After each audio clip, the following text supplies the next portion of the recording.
మీకు బేకింగ్ అంటే ఇంట్రెస్ట్ ఉందా? అయితే కరెక్ట్ గైడెన్స్ కోసం చాకోస్ ఎక్స్‌ప్రెస్ అకాడమీని విజిట్ చేయండి. ఒక రకమైన సంకోచంగా ఉంటుంది. ఎందుకంటే నేను మాట్లాడితేనే ప్రాబ్లం. అది నాకైనా ఇతరులకైనా సరే. ఏదో ఒకటి గొడవ చేస్తూనే ఉంటారు, లేదంటే ఏదో ఒకటి మాట్లాడుతూనే ఉంటారు. నేను గనక ఖాళీగా ఉంటే ఈయనేంటి అస్సలు మాట్లాడటం లేదు, నోట్లో ఏమైనా ఉండ్రాళ్ళు పెట్టుకున్నాడా అని ఆట పట్టిస్తారు, ఎగతాళి చేస్తారు. ఒకవేళ నేను మాట్లాడితే ఇప్పుడు మాట్లాడు అని అంటారు. ఇక ఇతరులేమో ఈయన మాట్లాడకుండా ఉండాల్సింది, అసలు మాట్లాడి ఉండకూడదు అని అంటారు. సో ఏం చేయాలి? సో చాలా కాలం తర్వాత నాకు ఒకటి అర్థమైంది.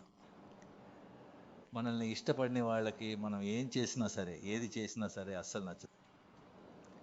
మనల్ని ఇష్టపడే వాళ్ళకి మనం ఏం చేసినా సరే అది నచ్చాలి అని అనుకోవడం మూర్ఖత్వం. చాలా జాగ్రత్తగా ఉండాలి.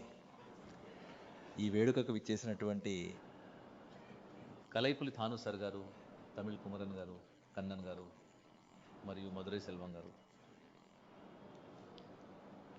సిమ్రాన్జీ మరియు ప్రెస్ మిత్రులందరికీ నా హృదయపూర్వక నమస్కారాలు. ముఖ్యంగా కమల్ హాసన్ సార్ గారు మరియు అశ్వత్ మారి గారు. కమల్ సార్ ఇప్పుడే చెప్పారు, ఆఫీస్ ఓపెనింగ్ అప్పుడు టెర్రస్ మీదకి వచ్చి, రజనీ ఇప్పుడు ఆఫీస్ను పెద్దగా ప్రారంభించామన్నారని. ఈ రాజ్ కమల్కి ఒక సినిమా చేయాలని అనుకున్నాను, సరే అని అన్నాను. కానీ ఆ తర్వాత ఆయన బిజీ అయిపోయారు, నేను కూడా బిజీ అయిపోయాను. సో ఆ తర్వాత శివాజీ సినిమా తర్వాత మళ్ళీ దీని గురించి సీరియస్గా మాట్లాడుకునే అవకాశం వచ్చినట్టు అనిపించింది. ఆ తర్వాత లాస్ట్ టైం కలిసినప్పుడు ఆయన మాట్లాడే విధానంలోనే సినిమా చేయాలనే ఆరాటం స్పష్టంగా కనిపించింది. సరే సార్, మనం తప్పకుండా చేద్దాం అని అన్నాను. నిజానికి ఈ సినిమాకి డైరెక్టర్ అశ్వత్ మారిముత్తు గారు 4వ డైరెక్టర్. ఫస్ట్ మేము అనుకున్నప్పుడు రవికుమార్ని ఫిక్స్ చేసాం, కానీ అది సరిగా సెట్ అవ్వలేదు. దాంతో ఆ ప్రాజెక్ట్ అలా మధ్యలోనే ఆగిపోయినట్టయింది. ఆ తర్వాత సుందర్ సి గారు వచ్చారు. ఆయనకు వేరే సినిమా ఉండటం వల్ల కొంచెం లేట్ అయ్యేలా ఉంది. అందుకే నేను తప్పుకుంటాను సార్, మనం తర్వాత చేద్దాం అని ఆయన అన్నారు. ఆ తర్వాత సివి చక్రవర్తి గారు వచ్చారు. ఆయన కథ విన్నారు, కథ చాలా బాగుంది అన్నారు. కానీ అది చాలా సెన్సిటివ్ సబ్జెక్ట్. ఒక న్యూక్లియర్ సైంటిస్ట్ గురించి, ఆ న్యూక్లియర్ వెపన్స్ గురించి ఉంటుంది. షూటింగ్ ఆఫ్ఘనిస్తాన్, రష్యా లాంటి చోట్ల చేయాలి. సబ్జెక్ట్ చాలా బాగుంది, కానీ చాలా అంటే చాలా సెన్సిటివ్, చాలా జాగ్రత్తగా డీల్ చేయాలి, టైం కూడా చాలా పడుతుంది. సో అందుకే మనం ఆయన్ని అప్రోచ్ అయ్యి సింక్ అవ్వచ్చు అని అనుకున్నప్పుడే అశ్వత్ మారిముత్తు గారు కూడా ఈ సినిమా ప్రాజెక్ట్లోకి వచ్చారు.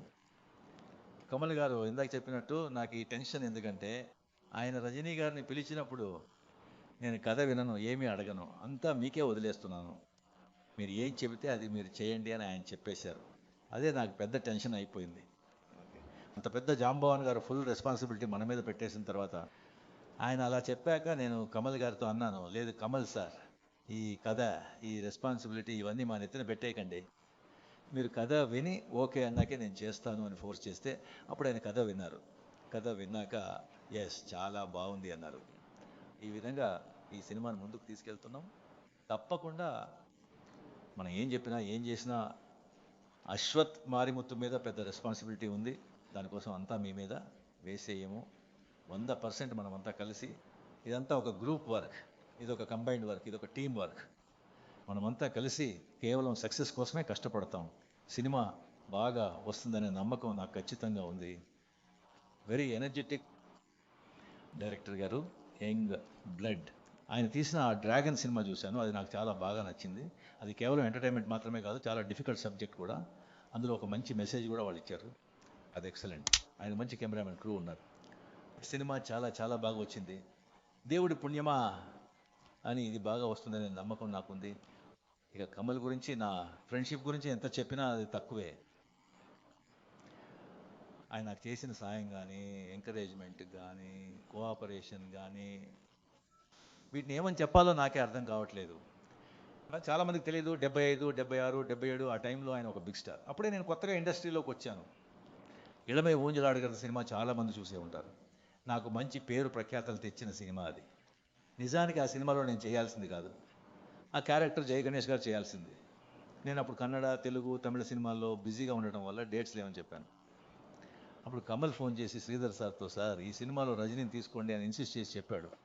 ఆ తర్వాత నాకే ఫోన్ చేసి, నేను కూడా డేట్స్ అడ్జస్ట్ చేసుకుని చేస్తున్నాను, నువ్వు కూడా చెయ్యి, బాగుంటుంది అని ఆయన చెప్పాడు.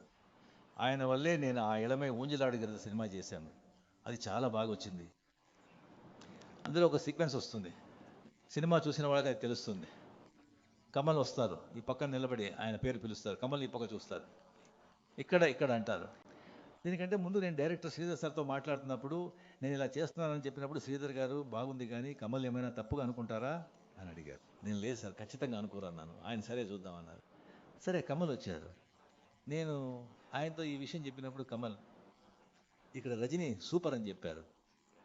సో మేము దాన్ని చాలా అప్రిషియేట్ చేశాము. వాళ్ళ మధ్య ఎంత అండర్స్టాండింగ్ ఉందో చాలా నైస్ అనిపించింది. ఈవెన్ ఆ ఆడు పులి ఆటం సినిమా, ఆ సినిమా చూసిన వాళ్ళకి తెలుస్తుంది.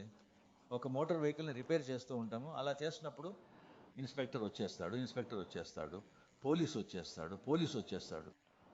అలా పరిగెత్తుకుంటూ వెళ్ళేటప్పుడు, ఆ తర్వాత బైక్ మీద వెళ్తున్నప్పుడు నేను షేవ్ చేసుకుంటూనే ఉన్నాను కదా, షూటింగ్ అప్పుడు నేను షేవింగ్ చేసుకుంటూ డ్రైవ్ చేస్తానన్నప్పుడు ఎస్పి ముత్తురామన్ గారు షేవ్ చేస్తూ డ్రైవింగ్ ఏంటి, అదంతా వద్దు అన్నారు. ఇప్పుడు కమల్ గారు పక్కనే ఉన్నారు, సరే చాలా బాగుంటుంది సార్ అది అన్నారు. ఇవన్నీ చాలా కొత్త విషయాలు, ఆయన కొత్తగా ఏదైనా చేస్తే బాగుంటుంది. ఇలాంటివి నేను చెప్పుకుంటూనే పోవచ్చు. ఆ రకంగా కమల్ చేసిన ఆ సాయానికి, ఆ ఎంకరేజ్మెంట్కి అంతటికీ ఆయన గురించి అలా చెప్పుకుంటూనే పోవచ్చు. అది డెఫినెట్గా చెప్పుకోవచ్చు. సో ఈ సినిమా మనం ఇప్పుడు రాజ్ కమల్లో చేయడం నాకు చాలా చాలా సంతోషంగా ఉంది. నాకు అంతే బాధ్యతగా కూడా అనిపిస్తోంది. ఇంకో విషయం చెప్తున్నాను కమల్ సార్, దీన్ని ఇలాగే వదిలేయకండి. సినిమాలో అప్పుడప్పుడు మీరు చూస్తూ మీ ఇన్వాల్వ్మెంట్ కూడా ఇక్కడ ఉండాలి. ఈ సినిమా ఖచ్చితంగా చాలా బాగా వస్తుందనే నమ్మకం నాకుంది. మీ అందరి దీవెనలతో రేపటి నుంచే సినిమా షూటింగ్ ఘనంగా ప్రారంభం కానుంది. సిమ్రాన్ గారితో కలిసి పేట్ సినిమా చేసి ఆ పేరుని జనాలు చాలా అంటే చాలా ఇష్టపడ్డారు, కానీ వాళ్ళు తక్కువ సేపు కనిపించారని ఫీల్ అయ్యారు. అందుకే ఈ సినిమాలో మంచి సీన్స్, మంచి క్యారెక్టర్స్ అన్నీ ఉండేలా చూసుకున్నాం. చెప్పినట్టుగానే మంచి ఎంటర్టైన్మెంట్తో కూడిన ఒక చాలా మంచి థ్రిల్లర్ సినిమా ఇది. అనిరుద్ మ్యూజిక్. ఇక last but not least Mahendran గారి గురించి ఇప్పుడు చెప్పాలంటే, ఆయన గురించి ఎంత చెప్పినా అది ఖచ్చితంగా తక్కువే అవుతుంది. ఎందుకంటే కమల్ సార్ లాంటి ఒక గొప్ప ఆర్టిస్ట్కి సరైన సపోర్ట్ అనేది లేకపోతే అది చాలా అంటే చాలా కష్టమని ఖచ్చితంగా చెప్పాలి. ఎందుకంటే ఆయన ఆలోచనలే వేరు. డబ్బు గట్రా ఇలాంటివి ఆయనకు అస్సలు పట్టవు. ఆయనకి సినిమా క్రియేటివిటీ అదే ఆయన ప్రపంచం. ఆయన అలా వదిలేకుండా పట్టుకోవడానికి నేను చాలా ట్రై చేస్తున్నాను. ఆయన మాకు దొరకడం నాకెంతో సంతోషంగా ఉంది. అందరికీ ధన్యవాదాలు. Thank you.